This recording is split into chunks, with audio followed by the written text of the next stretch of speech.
Bom, então, hoje a aula, na verdade, eu coloquei o número 1, mas é o número 2. Nós vamos tratar sobre a fé. O catecismo ele faz uma introdução do tema, e aí depois dessa introdução, ele vem trazendo um pouquinho sobre o que é a fé, né? Então ele começa com uma consideração sobre o que é o conhecimento de Deus. E aí a gente vai tratar hoje, todo o tema que vai ser tratado é sobre a revelação. Então nós vamos entender um pouquinho o que é a revelação divina, né? E aí ele começa com a seguinte frase: o conhecimento de Deus é o conhecimento de suas qualidades, de suas perfeições, das suas obras, da sua vontade, das fontes da graça estabelecidas por ele. E aí ele até cita Colossenses, né? Crescei sempre no conhecimento de Deus.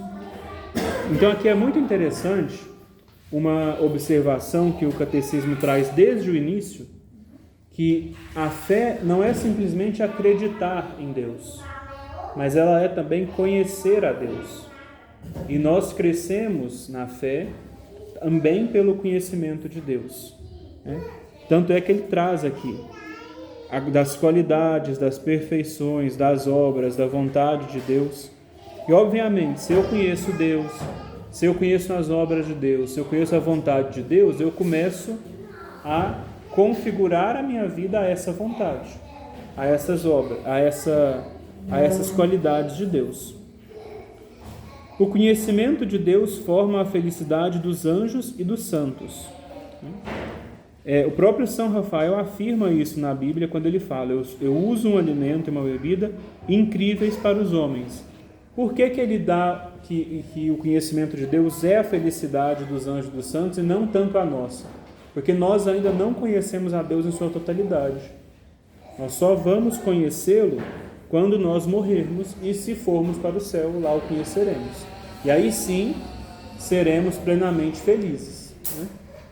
Então, por exemplo, aqui quando ele fala aqui na sequência que os anjos e santos possuem um conhecimento imediato de Deus, ou seja, um conhecimento direto ao que nós chamamos de visão beatífica. Todo mundo já ouviu essa expressão, visão beatífica? Quando nós falamos da vida dos santos, a gente fala que eles estão na visão beatífica, ou seja, eles têm o total conhecimento de Deus. E se nós formos para o céu, é isso que nós vamos alcançar após a morte, né? Nós, homens, aqui na Terra, nós não temos um conhecimento imediato de Deus. Nós temos o conhecimento mediato, isto é, indireto, porque nós não conhecemos a Deus face a face como os anjos e santos. Nós o conhecemos pelas obras e pela revelação. Então é preciso, né? A gente até tem uma comparação muito interessante aqui. Esse catecismo é legal que ele traz comparações muito fáceis a gente entender. Alguém que fala: eu conheço um país, ele pode conhecê-lo pela leitura dos livros de geografia, e aí ele não vai conhecê-lo de fato, ele vai conhecer ele só teoricamente, né? Ou então ele tem um conhecimento indireto e imperfeito, mas ele pode conhecê-lo morando e vivendo nesse país. E aí a tendência é que ele tenha um conhecimento mais imediato e mais perfeito. É assim com Deus. Nós teremos o conhecimento de Deus e, por consequência, sua felicidade total, obviamente, quando nós estivermos no céu. Aqui na Terra nós teremos conhecimentos dessas partes que Deus demonstra para nós. Até agora, está dando para entender? O conhecimento de Deus é muito importante para nós, pois sem ele não há neste mundo nem felicidade verdadeira e nem honestidade verdadeira. Não há felicidade porque Deus é o alimento de nossa alma. Então, se é Deus o alimento de nossa alma e nós não o conhecemos totalmente, ou quando estamos afastados dele, nossa alma sente o quê? Fome desse alimento que é Deus. E aí é interessante nós observarmos e fazermos uma observação do mundo real. Nós sempre estamos correndo atrás de preencher, né, até os psicanalistas chamam de o vazio que há dentro de nós. O vazio que há dentro de nós é essa falta da total presença de Deus pela nossa condição humana. E a falta total de Deus também pelo pecado. porque o pecado nos afasta de Deus. Então, é normal, de fato, que a nossa alma fique inquieta. O cristão, ele não pode ficar nessa terra sossegado. Se ele está sossegado aqui na terra, está errado. Porque aqui não há o alimento verdadeiro. Há partes, né? Eu tenho partes de Deus que eu conheço pela fé, eu conheço pela revelação, eu conheço pelas obras, eu conheço pela criação, mas eu não tenho a totalidade. Então, por isso que nós, enquanto cristãos, estamos inquietos. E temos que estar. Né? Qual que é a nossa inquietude? É querer ir para Deus. Agora, se em algum momento nós já estamos tranquilos aqui, já chegamos no nosso ápice aqui, então nós estamos entendendo errado. A fome da nossa alma está em outro lugar e não em Deus. O homem que não conhece a Deus é como um cego, que não tem o passo firme, cai e fere-se muitas vezes, sente-se muito desgraçado e não tem nenhum gosto pela vida. Assim, o homem sem Deus não vê o seu fim, cai de um pecado noutro, não tem nenhuma consolação na vida, nem esperança alguma na morte. Não sei se quem estava aqui semana passada lembra de uma historinha da esposa de um maçom, né? Boa noite. Não sei se vocês se lembram da história. Para quem não estava aqui, é uma mulher que tinha fé e que o marido era... Isso é uma história de 1890, mais ou menos. O marido era maçom, fez com que ela perdesse a fé e ela suicidou e matou os 3 filhos. Né? E aí, na carta que ela deixa, ela escreve: enquanto eu tinha religião, eu tinha um sentido. Depois que o meu marido me tirou a religião, eu não queria nem sofrer e nem que os meus filhos sofressem. Então, o conhecimento de Deus através da fé, né, é o que nos dá essa alegria. Por isso que é interessante que, apesar de as dificuldades e sofrimentos, quando estamos próximos de Deus, não há grandes tormentos na nossa alma. Há sofrimentos, há dificuldades, mas a alma está em paz. Né? E o que é uma alma em paz? Não é uma alma que está alheia ao sofrimento. É uma alma que mantém aquela felicidade que é Deus dentro de si, apesar do que é externo. Né? E a verdadeira honestidade é muito interessante essa comparação. A gente não pensa quando ele fala isso, mas ele diz o seguinte: um campo não trabalhado não pode produzir bons frutos, e um homem sem conhecimento de Deus não pode fazer boas obras. Esta ignorância é a causa da maior parte dos pecados. Quando aqui ele chama de ignorância, ele não está falando propriamente do não conhecimento assim, das letras, né? Porque nós temos muitas pessoas boas que não conhecem as letras do catecismo e que são santas. Muitos santos foram analfabetos, não é isso que ele quer dizer. Mas aqui é a ignorância de não ter fé, né? Ou de ter uma fé vacilante. É essa ignorância que ele fala. E aí é onde ele diz que o ignorante, ou melhor, a ignorância, a falta desse conhecimento de Deus, é a maior causa dos pecados. Ele até conta uma história do imperador José II, que andava por entre seus súditos, muitas vezes disfarçado, e mais de uma vez foi maltratado pelos seus súditos, pelos seus funcionários, que se soubessem quem ele era, o tratariam de outra maneira. Assim somos nós com Deus. Quando nós estamos afastados dele, sem buscar crescer no amor a ele, no conhecimento dele, o pecado é um maltratar que nós fazemos com Deus. A gente pode assemelhar aqui na história. E aí a gente percebe o seguinte: é muito inerente ao crescimento da santidade que eu conheça a Deus. Para nós aqui que temos oportunidade, nós vamos ler, vamos procurar, mas não é isso que é conhecer a Deus. Eu quero deixar bem claro. Conhecer a Deus é aproximar-se dele. Lá na última página eu ainda coloquei um modelo, né, de como que a gente tem a fé. Nós a recebemos pelo batismo, como virtude infusa colocada por Deus. Essa fé, ela é uma virtude que é do Espírito Santo, que é colocada na nossa alma através do batismo. Ela é sustentada e vivificada em nós através da oração e da graça. Então, para ter fé, é necessária a oração e a graça de Deus. E aí eu exercito a fé através do conhecimento de Deus. Aí sim, da busca pelo conhecimento. Mas aqui é muito interessante que a ausência desse conhecimento de Deus, desse Deus que é próximo de nós, de saber quem Ele é, ou seja, de saber que Ele é Rei, que Ele é o Deus da minha vida, que Ele é o Criador de tudo, essa falta de consideração é o que causa muitos dos pecados. Ao ponto que nem só nas próprias Sagradas Escrituras nós temos isso. Porque na terra não há conhecimento de Deus. Por isso os ultrajes, a mentira, o homicídio, o latrocínio inundaram como um dilúvio. Isso no livro de Oséias. O próprio profeta já previa isso, já nos dava isso, né? Que essa falta dessa proximidade e desse conhecimento de Deus é a causa dos pecados. E como que nós vamos conhecer a Deus, pessoal? Aqui é muito interessante uma frase que ele termina essa sessão do catecismo, que em matéria de religião,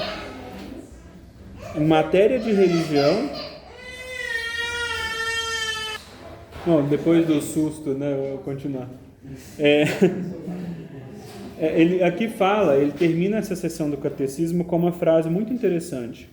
Em matéria de religião, no entanto, o principal não é a ciência e a fé, mas sim a ação e a vida. Isso aqui faz uma alusão ao que o Nosso Senhor falava lá no Evangelho dos fariseus.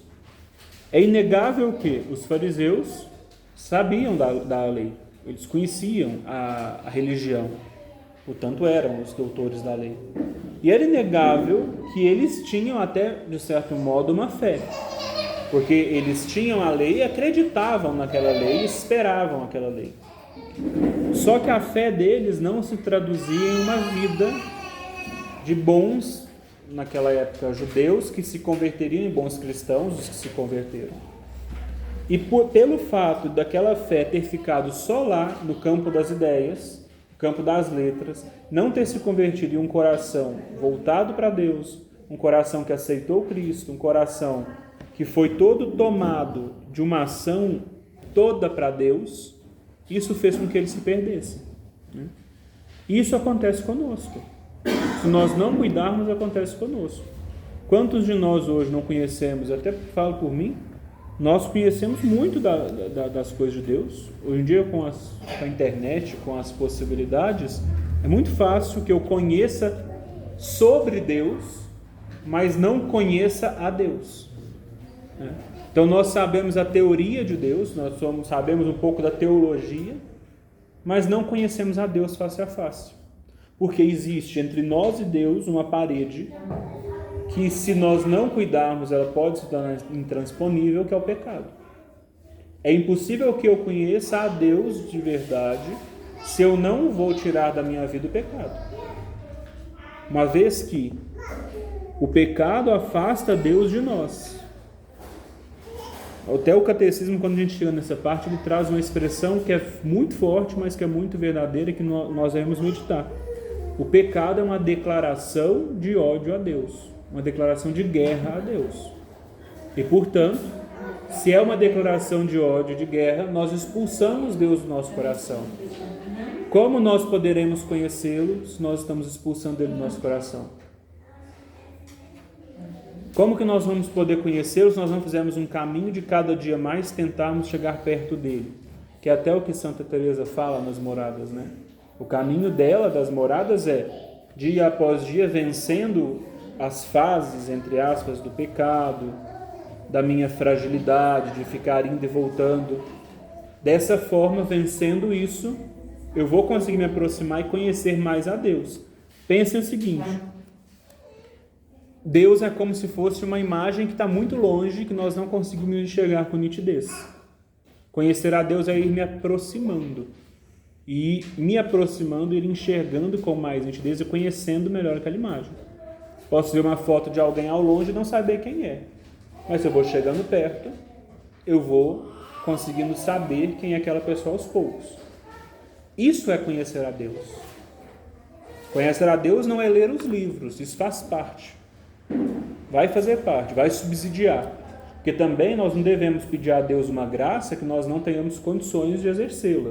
Então é necessário que nós também busquemos conhecer a Deus, é necessário que nós busquemos ler o catecismo, a Sagrada Escritura, ouvir boas palestras, tudo é necessário. Mas o primeiro passo no conhecimento de Deus é vencer o pecado. Então isso é um exercício que nós temos que fazer dia após dia.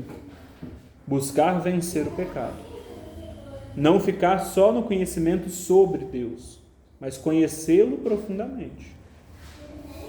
Saber dele, quem é ele. Perguntar a ele, Senhor, eu quero conhecê-lo. Ajudar-me a vencer minhas fraquezas, ajudar-me a vencer meus pecados, para que eu possa conhecê-lo, me aproximar de ti, né? Estar junto de ti. Porque do contrário, se nós tentarmos nos aproximar de Deus com esse pecado que nós temos, nós não vamos conhecê-lo de verdade.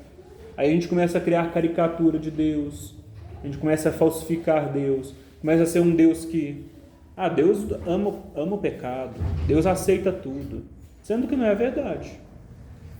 Deus nos ama pecadores, mas não ama o nosso pecado. Deus nos aceita enquanto pecadores, mas não pode aceitar o nosso pecado. Então, é necessário que nós tentamos crescer primeiro em santidade. As virtudes virão por consequência. Continuando, aqui agora a gente vai passar para, pode-se dizer, uma segunda parte, que é onde nós vamos trabalhar sobre a revelação divina, né, propriamente. O verdadeiro saber de Deus só se adquire pela fé nas verdades reveladas por Deus. Aqui a gente já tem que começar a tirar um erro moderno, né? E até algumas heresias que a igreja já condenou, que é a falsa ideia de que todo mundo conhece a Deus só porque fala que acredita em Deus. Gente, só se conhece a Deus pelas verdades reveladas. Onde é que está a totalidade da revelação? Ou seja, a Sagrada Escritura inalterada, a tradição apostólica e o magistério? Na Igreja Católica. A totalidade da revelação está na Igreja Católica. E aqui eu não estou falando com a intenção de denegrir nenhuma religião, não estou falando com a intenção de falar pejorativamente de nenhuma religião. Estou falando da minha. E convictamente é a Igreja Católica que possui a totalidade do depósito da fé. Outras religiões possuem o que a gente chama de fragmentos da verdade. Né? Porque aí, olha o erro que nós caímos se nós começamos a falar que todas as religiões estão certas. Em algumas, Deus aprova o aborto. Em outras, Deus aprova o divórcio. Em outras, Deus aprova essas novas famílias, que a gente tem até que tomar cuidado para falar, porque o vídeo vai para o YouTube e depois pode ser que o YouTube corte pelo robozinho, né? A Deus. Tem outras religiões que apoiam todo tipo de misticismo. E a nossa condena. Se eu aceito que Jesus aprova tudo, Jesus é falso. Porque como pode Jesus aprovar e condenar a mesma coisa? Como pode Jesus aqui ele denuncia e proíbe o divórcio, e lá ele aceita e abençoa o divórcio? Como que pode isso? Então, ou tem que ter uma religião, ou nós podemos todos aqui ir embora, fechar as portas, porque não há nenhuma. É uma lógica. Aqui a gente não precisa nem de partir para o campo teológico. Isso aqui é ainda dentro da filosofia. Se chama lógica. É impossível que o erro e o acerto coabitem. É impossível que aquilo que é condenado e aquilo que é aprovado seja feito pela mesma pessoa. Ou melhor, por nós seres humanos até é possível que nós condenemos e aprovemos o erro. Mas por Deus, que é perfeito, é impossível. Se eu assumo que Deus condena e aceita o mesmo erro, ele é imperfeito e, portanto, não pode ser Deus. Compreendem a ideia? Então, onde é que está a verdade revelada em sua totalidade? Na Igreja Católica. Onde há fragmentos de verdade? Nas outras religiões há fragmentos. Há fragmentos. Mas não há a totalidade da revelação. Né? Então, continuamos. Pela razão, podemos chegar a conhecer a Deus através da consideração da criação. O Salmo até traz para nós, né, aquela frase: os céus narram a glória de Deus. Aqui, pessoal, ainda não entramos no campo espiritual, a gente está no campo da razão, unicamente. Eu posso conhecer a Deus pela razão? Posso. Através da meditação do quê? Da criação.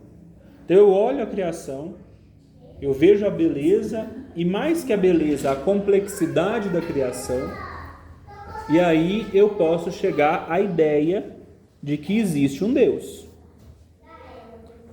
Só que só a razão é limitada e imperfeita. Por exemplo, Aristóteles. Ele chegou à ideia de um Deus, muito semelhante à ideia do Deus cristão, né? Ele conseguiu conceber muitas ideias de que Deus era eterno, era imutável, enfim, que são ideias que nós, católicos, também temos, mas ele parou ali. Por que ele parou? Porque o máximo que ele podia inteligir, compreender pela observação da criação, ele chegou. Mais que isso ele não pôde seguir aí, porque faltava a parte espiritual, a revelação, que se dá por toda a história do povo de Deus, né? A gente pega a Sagrada Escritura. O Antigo Testamento inteiro é uma preparação para a revelação que é Cristo. Já vem revelando algumas coisas, a gente vai ver isso daqui a pouco, mas a revelação total é Cristo. Então, portanto, Aristóteles, que foi um grande filósofo, que inclusive é a base da nossa filosofia católica, Santo Tomás, ele faz um trabalho inteiro em cima de Aristóteles. Não estou aqui falando que o trabalho dele foi ruim, mas era limitado porque faltava a revelação, a parte espiritual, que é Cristo. Para se adquirir o conhecimento perfeito de Deus, além do exercício da razão, é necessário que o próprio Deus se revele a nós, através da virtude teologal da fé, infusa em nós através do sacramento do batismo, e utilizando os meios que ele mesmo deixou da revelação, ou seja, a revelação contém a Sagrada Escritura, o magistério e a tradição. A gente vai desenvolver isso para entender melhor. E nós temos duas frases, né, que podem nos exemplificar e talvez finalizar essa parte. Quanto mais nos alimentamos da fé, mais nos saciamos da inteligência. A fé é o princípio de toda a ciência superior de Deus. Aqui fala justamente dessa questão de que pela razão sozinha eu não consigo, eu preciso da fé que alimenta. De fato, assim como o relâmpago atravessa as trevas, assim como a lâmpada ilumina os cômodos da casa, assim a fé penetra os mistérios cristãos e alumia as almas. São frases aí misturadas de São Bernardo e São João Crisóstomo. A fé ela tem essa capacidade de tirar o obscurecimento que o pecado causou em nós. Quando nossos primeiros pais pecaram, uma das consequências do pecado foi obscurecimento,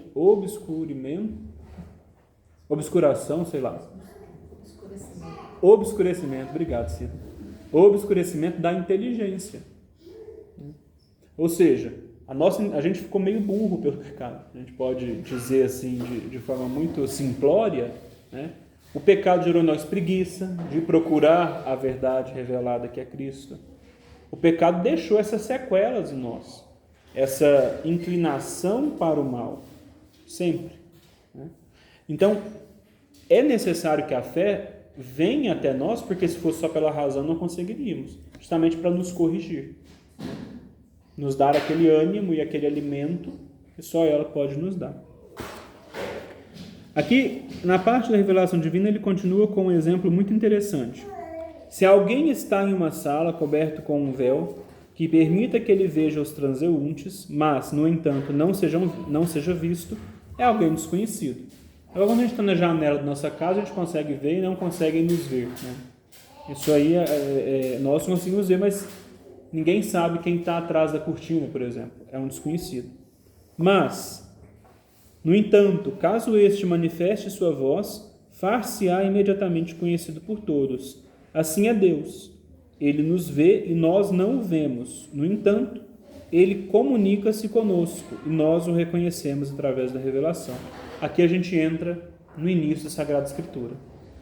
Lá no início da Sagrada Escritura, nós víamos que Adão e Eva conheciam a Deus face a face, o que lhes foi tirado pelo pecado original. Posteriormente a isso, existe uma pedagogia, até a gente vai tratar dessa pedagogia de Deus mais para o final, uma pedagogia que Deus vem tratando o povo de Deus, né?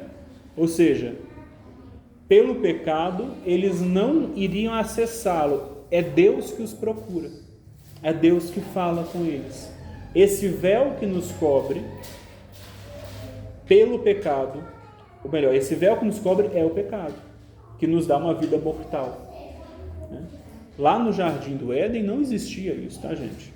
Se Adão e Eva não tivessem pecado, o que aconteceria conosco? Estaríamos todos nesse momento na felicidade, vendo a Deus face a face como se via no Jardim do Éden. Mas não, o pecado entrou na humanidade e aí nós perdemos isso. A revelação era necessária, pois sem ela, após o pecado original, os homens não teriam jamais conhecido a Deus. Não teriam conhecido convenientemente nem a Deus, nem sua vontade, e também a humanidade precisava ser preparada para a vinda do Redentor.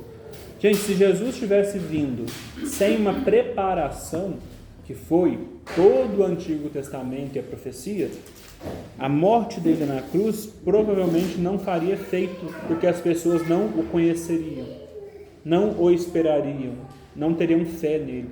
Então o que Deus veio fazendo? Veio dando-se a conhecer.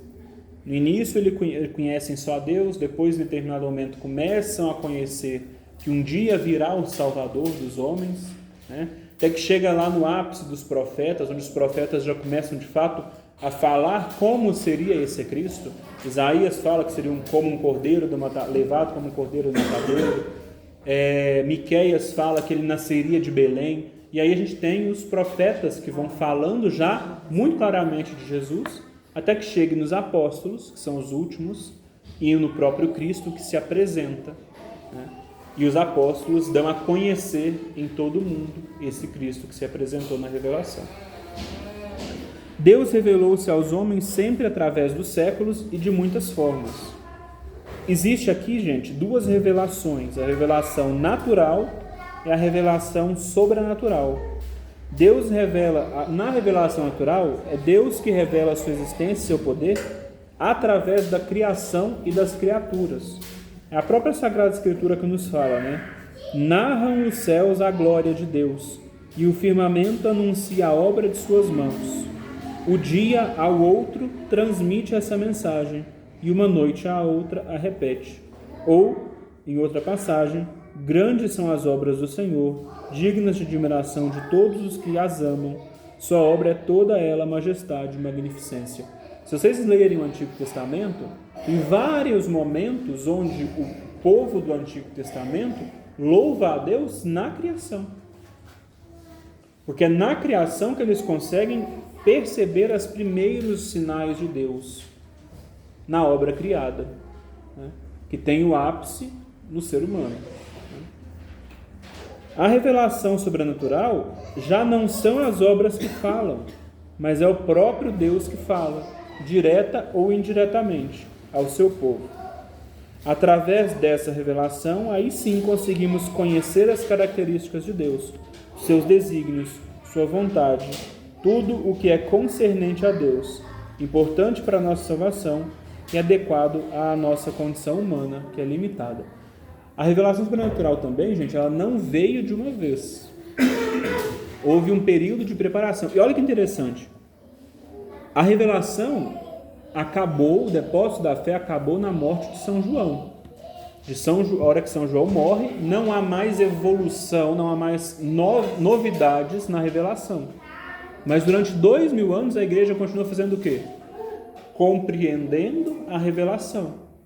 Por exemplo, cria-se na Assunção de Nossa Senhora desde a morte dos apóstolos. Já era uma verdade que a igreja já tinha fé nisso. Mas o dogma só foi proclamado em 1950.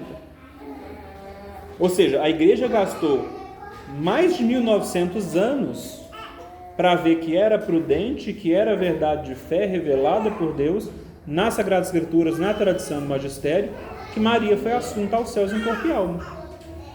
Ou seja, ainda podemos ter dogmas. Pode ser que os papas aí para frente, do Papa Francisco aos que virão, proclamem novos dogmas. Porque a fé, ela não evolui. Não é isso que eu quero que vocês não achem que a fé está evoluindo. Isso seria um erro. A fé já foi dada e finalizada em São João. O que a igreja está fazendo é aquela figura da foto longe que eu falei. Algumas verdades de fé, a igreja ainda vai se aproximando, vai se aclarando, vai compreendendo melhor. E quando o Espírito Santo falar que é a hora, a igreja proclama como verdade de fé ou condena como erro, né? A gente acha que a igreja só é infalível quando ela proclama verdades, mas não. A igreja é infalível quando ela condena também, né? Um erro moderno que tem voltado, por exemplo, que é a ordenação de mulheres, foi condenada pelo Papa João Paulo II, de forma muito bonita e muito solene. Em uma das suas encíclicas ele finaliza falando que eternamente em toda a igreja nunca poderá serem ordenadas mulheres, sobre a pena, se eu não me engano, ele fala da indignação dos apóstolos Pedro e Paulo, que é a forma com que a igreja utilizou-se muitas vezes para condenar um erro, né? Sob a indignação dos apóstolos. Então é muito interessante isso, que a fé, apesar de não haver novidades na fé, a fé, ela ainda existe um certo desenvolvimento orgânico da fé, né? Que a igreja vai aclarando, vai compreendendo ao longo da história. Uma questão, por exemplo, que não foi finalizada é se as almas do purgatório podem ou não podem interceder por aqueles que estão na terra. Santo Tomás de Aquino defendia que não, que elas não podem. Mas uma maioria de santos, incluindo o maior de todos, que é Santo Afonso de Ligório, defendia que sim, que as almas poderiam, por graça de Deus, verem aqueles pedidos que eram feitos a elas e rezarem a Deus pedindo por esses pedidos. Aqui, gente, quando a igreja deixa essas questões em aberta, nós podemos escolher qual acreditamos, né? Eu, James, por exemplo, a nossa Associação das Almas do Purgatório foi fundada sobre a teologia de Santo Afonso.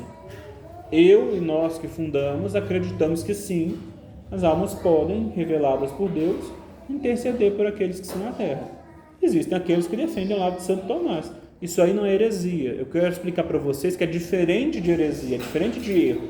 Erro é algo que a igreja condenou, fechou a questão. Verdade revelada é algo que a igreja aceitou, fechou a questão. Existem verdades que estão em desenvolvimento que a igreja ainda não fechou. E, portanto, essas nós podemos definir qual acreditamos. O limbo é uma delas. Se o limbo existe ou não, se o limbo foi fechado após a vinda de Cristo ou não. Enfim, o Papa Bento XVI até tentou finalizar com essa questão do limbo, mas acho que não conseguiu, não foi proclamado assim, de forma tão enfática. Mas vocês podem pesquisar depois, a gente chama isso de disputácio na igreja, as disputas, né? Dentro da igreja, entre teólogos, e a nós cabe escolher um lado e pronto, né? Nós não vamos falar com a igreja o que fazer, nós vamos aceitar quando ela decidir. A revelação acontecia geralmente da seguinte maneira: Deus falava a certos homens, em particular, e dava-lhes a ordem de anunciar publicamente aos outros homens o que eles lhe havia revelado. Por exemplo, Noé, Abraão, os seus filhos, Moisés. E Deus escolhia esses homens, segundo São João Crisóstomo, porque encontrava neles uma alma pura. Vamos lembrar de Noé, por exemplo. Eu acho que é um dos melhores exemplos. Na época de Noé, na época do dilúvio, Deus encontrou sobre a terra apenas Noé como justo. E, portanto, o escolheu para avisar aos homens do dilúvio que viria, para construir a arca e para continuar depois a propagação dos seres humanos na terra.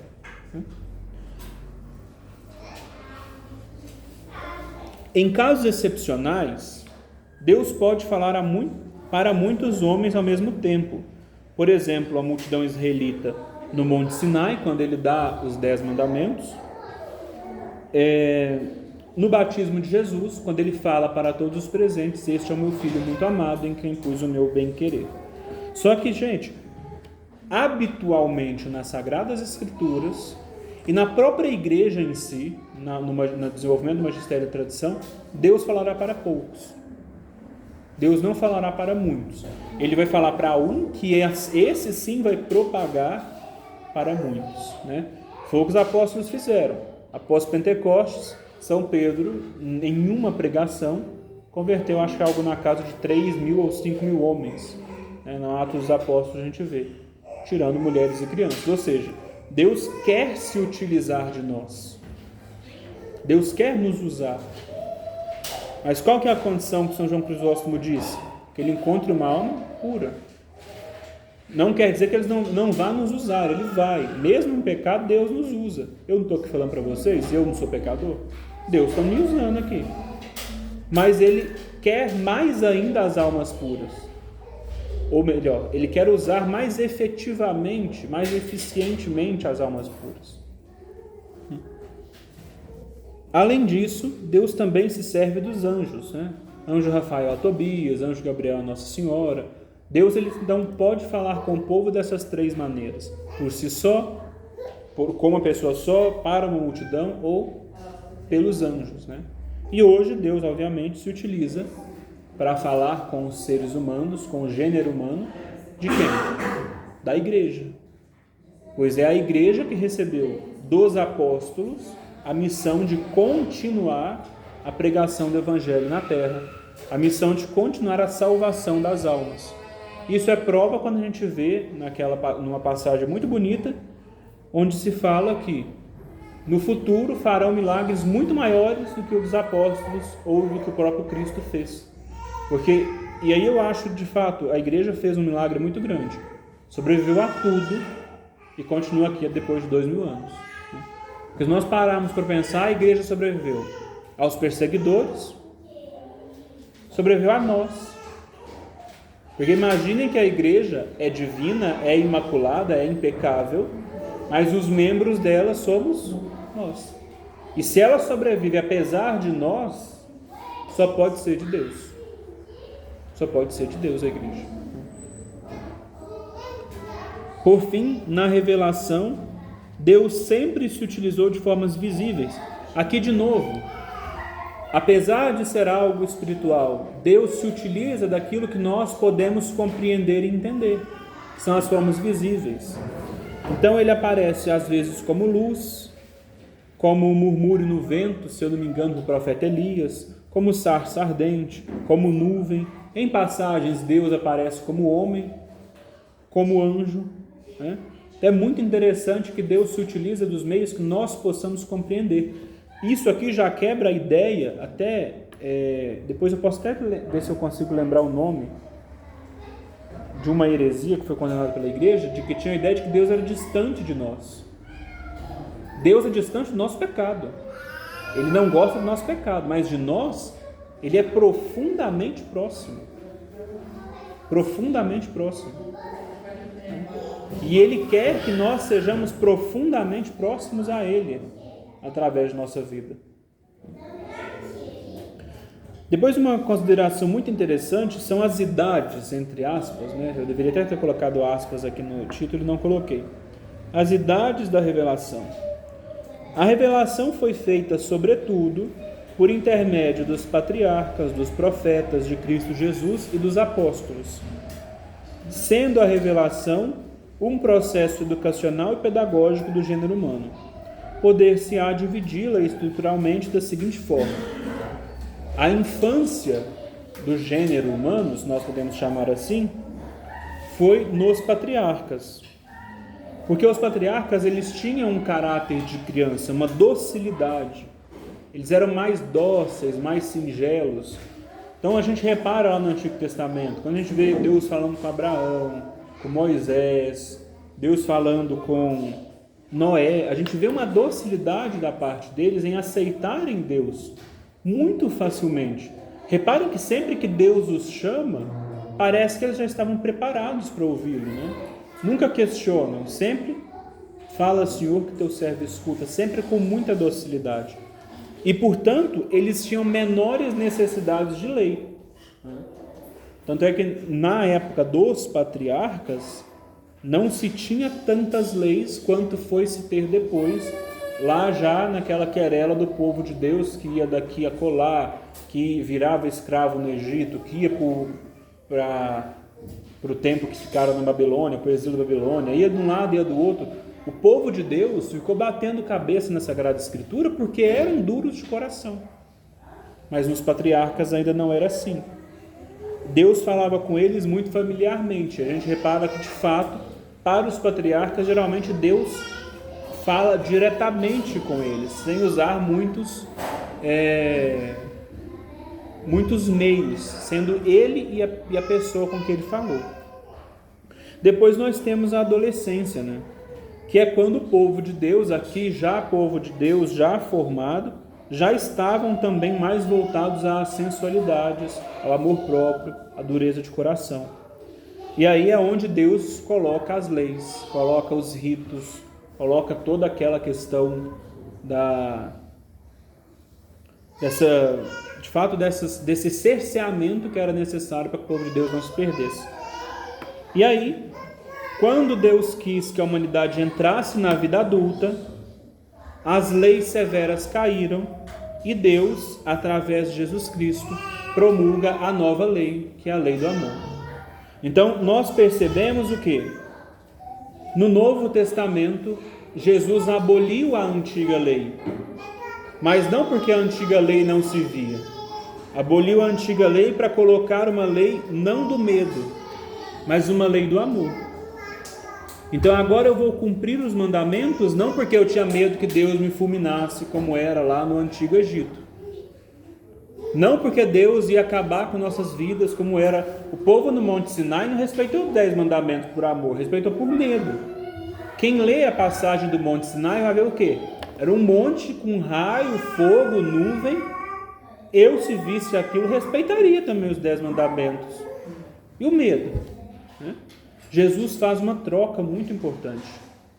Quando ele fala, né, que não quer os sacrifícios, ele não está dizendo para que nós não mais os façamos. Mas ele está dizendo que agora ele quer que tudo seja pautado no amor. É por isso que ele diz que o mandamento mais importante é amar a Deus de todo o coração, de toda a força, de toda a alma, de toda a inteligência e ao próximo como a mim mesmo. Agora eu não vou mais buscar fazer a vontade de Deus porque eu não quero que Ele não acabe com a minha vida. Agora eu vou buscar fazer a vontade de Deus porque eu o amo. E porque eu conheci que Ele também me ama, pela morte e ressurreição de nosso Senhor. Há uma mudança do Novo Testamento muito profunda. Por isso a sabedoria da igreja em dividir o Antigo e o Novo Testamento. O Antigo Testamento ele está nas Sagradas Escrituras para nos mostrar que tudo o que foi prometido por Deus foi cumprido em Jesus Cristo. E Jesus promulga essa nova lei. A duração da revelação. A revelação termina em nosso Senhor Jesus Cristo nos apóstolos, tendo-o como último colaborador da revelação São João Evangelista. Deste modo, concernente à revelação, nada mais se pode acrescentar, ou seja, na Sagrada Escritura, na tradição apostólica e no magistério petrino, temos todo o necessário e suficiente para a nossa santificação pessoal e nossa salvação pessoal.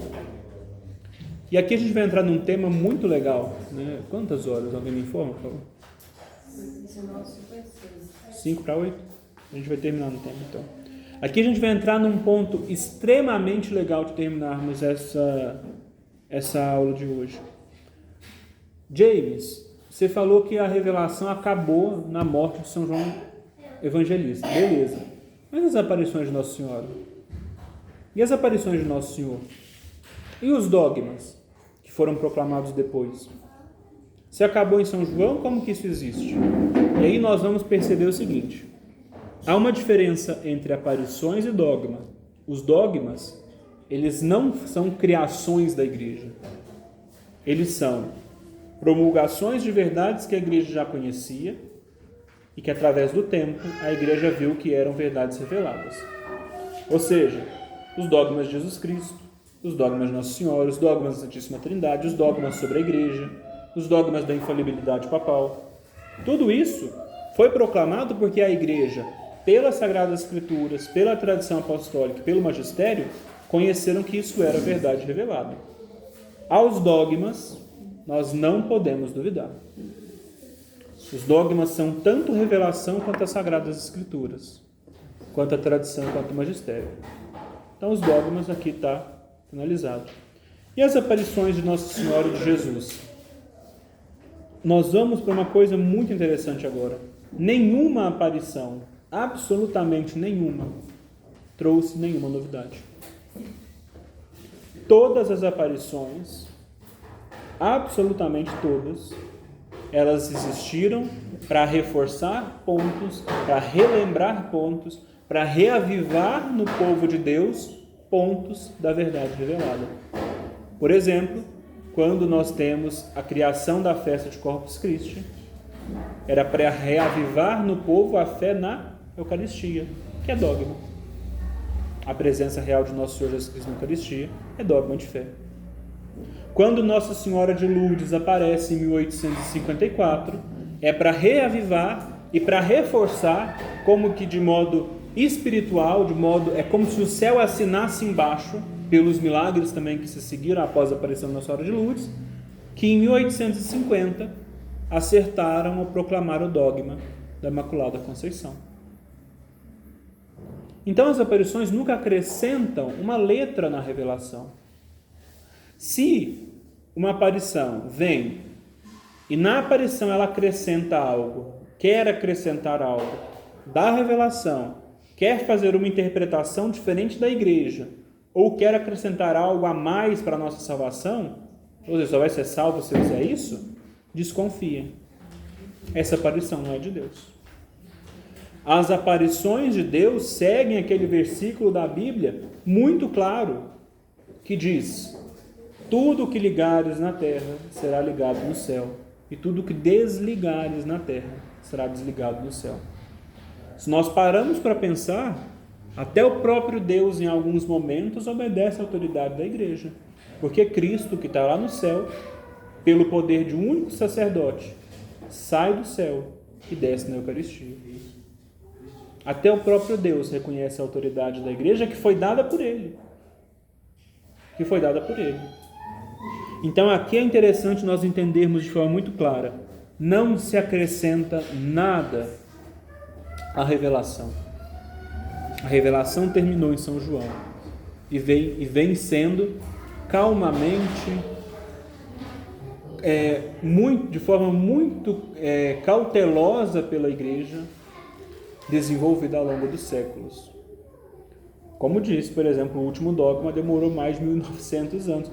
Já era a fé da igreja. A Assunção não foi inventada. A tradição da Assunção, por exemplo, é que na hora da morte de Nossa Senhora, que na verdade a gente chama de dormição, que uma vez que ela não teve o pecado, ela não poderia morrer, né? Na hora da dormição de Maria, os apóstolos estavam ao redor dela. Quem começou a tradição da Assunção foram os apóstolos. Tanto é que temos uma relíquia, chamada da relíquia do cinto de Nossa Senhora, que disse que foi quando Nossa Senhora já estava mais para cima que para baixo, como se diz, né? Já estava sendo levada para o céu. São Tomé não estava com os apóstolos, ele chega atrasado para a Assunção, e Nossa Senhora dá a ele o cinto, joga do céu para ele, e existe a relíquia do cinto de Nossa Senhora. Então, a Assunção não foi inventada em 1950. A Assunção foi fé da igreja, só que a igreja é muito cautelosa. Ela foi desenvolvendo, até que ela proclamasse o dogma. E o Papa Pio XII, que proclamou o dogma da Assunção, foi tão cauteloso que ele pediu ao céu 2 sinais. E tem o caso de um menino, que eu não me recordo o nome agora, que nasceu, e a primeira coisa que ele falou foi que a minha missão é falar com o Papa. Ele morreu com 9 anos. E ele não sossegou enquanto não levaram ele no Papa. Ele falou sobre o dogma. Ele morreu assim que ele falou com o Papa, né? Morreu na semana seguinte, uma coisa assim. É uma história fantástica, posso mandar depois para o grupo. E assim que o Pio XII proclamou o dogma, na tarde da proclamação do dogma, o milagre do sol que aconteceu lá em Fátima, em 1917, aqui a gente está falando de 33 anos depois, o milagre do sol aconteceu para ele nos jardins do Vaticano, confirmando que ele tinha feito certo, que era a fé da igreja e que era a vontade e verdade revelada de Deus que ele proclamasse o dogma da Assunção. Então a gente tem sempre isso na história da igreja, né? Não se acrescenta nada na revelação. Se compreende a revelação, se apresenta a revelação de uma forma mais desenvolvida, mas não se acrescenta nada. Isso é muito interessante. E a própria Sagrada Escritura, né, ela recomenda essa prudência que nós devemos ter, né? A igreja recomenda tal prudência com as revelações privadas. Não devemos dar crédito a elas imediatamente. Olha que interessante a recomendação da igreja. Eu falei com todos eles, eu estou vendo Nossa Senhora. O que vocês devem fazer? O que um católico deve fazer? Primeiro, escutar a igreja. Se a igreja tiver definido alguma coisa sobre, eu não discuto. Ah, James, mas quando o Padre Pio tinha os estigmas, a igreja falou que ele estava errado e depois reconheceu que ele estava certo. Sim. Enquanto a igreja reconheceu que ele estava errado, a mim cabia reconhecer que ele estava errado. Pois é a igreja que tem essa autoridade, não sou eu. Depois que a igreja reconheceu que ele estava certo, a mim cabe reconhecer que ele estava certo. Isso aconteceu praticamente com todos os santos que tiveram visões, né? Jário de Santa Faustina foi condenado por todos os papas até o Papa Paulo VI. Se eu não me engano, o Papa João Paulo I não deu tempo, porque ele morreu com 33 dias, não estava nem para saber a opinião dele, né? Mas o Papa João Paulo II é quem tira, aí sim, por desenvolver a doutrina, por entender melhor a doutrina, tira aquela proibição das obras de Santo Faustina, e aí divulga a obra da misericórdia, canoniza Santo Faustina. Não sei se ele canoniza, mas ele divulga a santidade de Santo Faustina e por aí vai. Santo Anselmo morreu excomungado 4 vezes. A excomunhão dele foi tirada depois da excomunhão. Santo Anselmo pode se comparar ao Santo Tomás de Aquino da época. Porque na época de Santo Anselmo, só ele, de todos os bispos da igreja, só ele continuou defendendo que era certo. Porque naquela época a igreja estava numa crise terrível, comparada à crise atual que nós vemos de fé. Então, a nós é recomendado não acreditar imediatamente naquela pregação, mas também não falar que aquilo lá é do diabo. A nós é recomendado o que pela igreja, então? Esperar. Porque no final das contas, gente, se eu falar assim, eu não quero acreditar na aparição de Nossa Senhora de Fátima, eu posso. Porque eu preciso ser salvo, é só pela fé na revelação. E ela terminou em São João. Então você vai falar, eu não quero acreditar na aparição da Nossa Senhora de Fátima. Até posso, é bobeira, porque quem não acredita na Nossa Senhora de Fátima, né, tem que estar muito cego para não ver aquela aparição. Mas tecnicamente, se a gente for pegar assim, a letra do que a teologia fala, eu posso. Mas não recomendo não, tá, gente? Não recomendo não, que é muito mais fácil a gente melhorar, santificar, tendo fé nas aparições. Sagrado Coração de Jesus, Nossa Senhora de Fátima, por aí vai. E aí até termina, né, essa parte. A santidade não consiste nas revelações privadas, nas consolações. Isso aqui é um ponto muito interessante. Nossa fé, ainda mais hoje em dia que a gente tem uma fé muito assim, sensível ainda, né? A gente lá vai melhorando muito. Mas é uma fé muito baseada nas consolações. E aí tem uma frase muito antiga que a gente deve sempre lembrar que os santos falam: não busque as consolações de Deus, mas o Deus das consolações. O que importa não é os favores que Deus me faz, não é se minha vida está tranquila, não é se minha vida de oração está de vento em pouco. O que importa é que eu não me afaste de Deus, nem mesmo pelo sofrimento. Porque é pelo sofrimento, é pelas dificuldades, é pelas virtudes heróicas que nós nos santificaremos. Isso aqui não sou eu que falo, é o Cristo que fala. Quem quiser vir até mim, negue-se a si mesmo, pegue a sua cruz de cada dia e siga-me.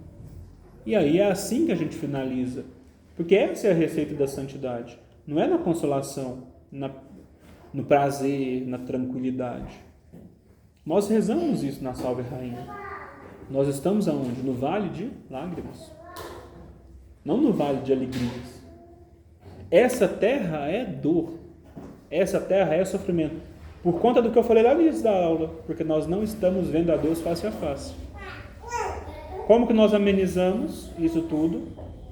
Buscando a felicidade que é Ele. Conhecendo-o, amando-o, vivendo-o, nos conformando a Cristo. E aí a gente consegue, a partir dessa busca da santidade, vivendo esse sofrimento, dessas virtudes, conhecê-lo e amá-lo e viver com Ele na eternidade, conhecendo Ele verdadeiramente. Deu para entender? Eu acho que não falei muita abobrinha, não. Alguma dúvida, pessoal? Alguma consideração que alguém queira fazer? Todo mundo assinou o nome aqui primeiro? Se não tiver assinado, eu peço que assine. Esse aqui é só de quem não é do grupo, né? Que eu vou criar um grupinho depois do Zap e ponho vocês lá. Pessoal, agora a gente está aberto. Eu vou parar aqui porque o vídeo está ficando muito longo, eu estou com medo da memória não dá.